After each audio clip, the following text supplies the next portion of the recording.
You know, it isn't exactly the world's most original thought, but what a choral piece this would have made. Absolutely. Every line seems to be conceived vocally. Yeah, yeah. And maybe because he wasn't trying to cater to an instrument in any way, there's a sense that there isn't a wasted note, there isn't an artificial, a superficial note. Everything is material to the material. Everything absolutely grows out of the original subject, you know, the original 6 notes which started it all. Even the first counter theme does.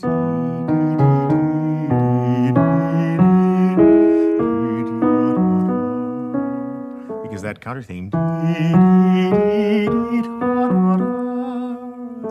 is just a transposition of the subject to with a little bit of ornamentation.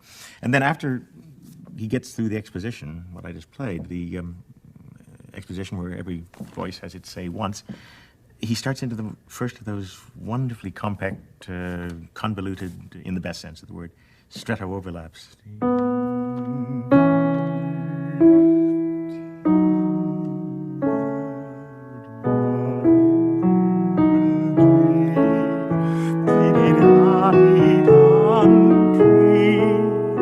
Only in this one, the counter theme gets its own stretto as well. So that the two ideas seem to develop in tandem. Exactly. And in tandem or otherwise, they move, well, one can't say they modulate together. They sort of bump into the submedian key, C sharp minor, thusly.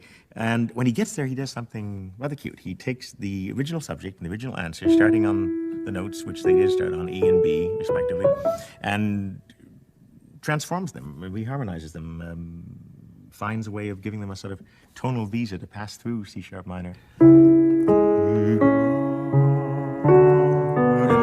As they're doing so, they're associated in that same key with a new counter subject, complete with its own counter subject. Yeah, that's true. Well, I said yes, that's true, and that's not quite true, because in a way, what this is a kind of wild permutation of the very first motive with which, in the second bar, he accompanies the answer.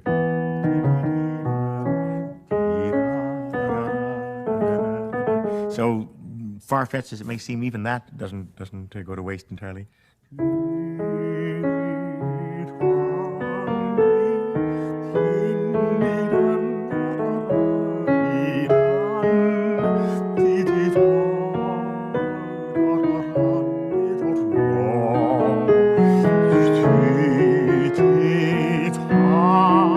Then they leave the orbit of C sharp minor, if they were ever in fact in it, and move to the same extent that they were in C sharp toward F sharp minor.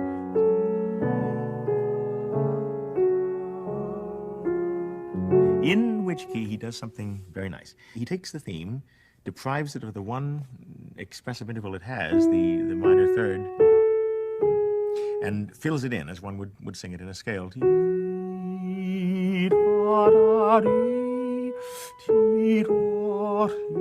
Then makes the alto comment on that, also sort of filling in the pattern.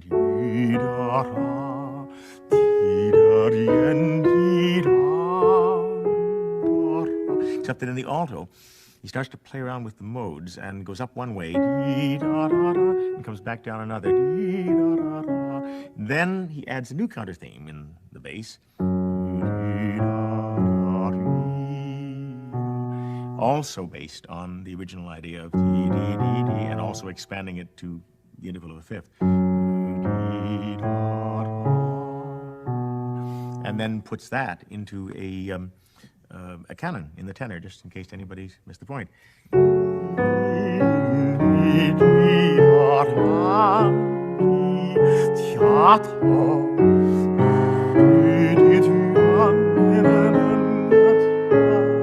Then they leave F sharp minor by the same submedian route by C sharp minor exit.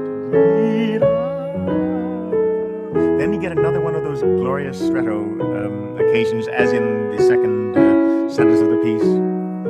Then he does something very, very interesting. After that stretto, for the first time, he introduces 6 diatonic notes in a row, which doesn't seem like doing anything very special.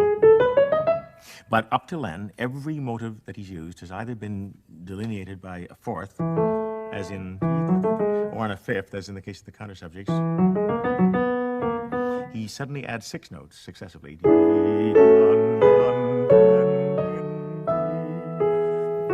Then in canon 7,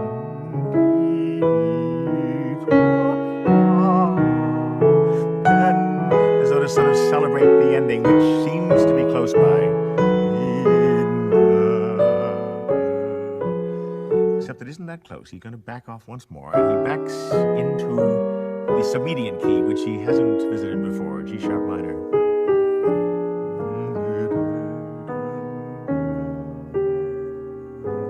And from that, he goes to a coda, which begins with the only diatonic scale in the entire piece, in scale of E major. So we have first the 6-note thing, the 7-note extension, the 8-note extension, and it's rudimentary material, but it makes for one of the most gloriously fulfilled codas he ever wrote, I think.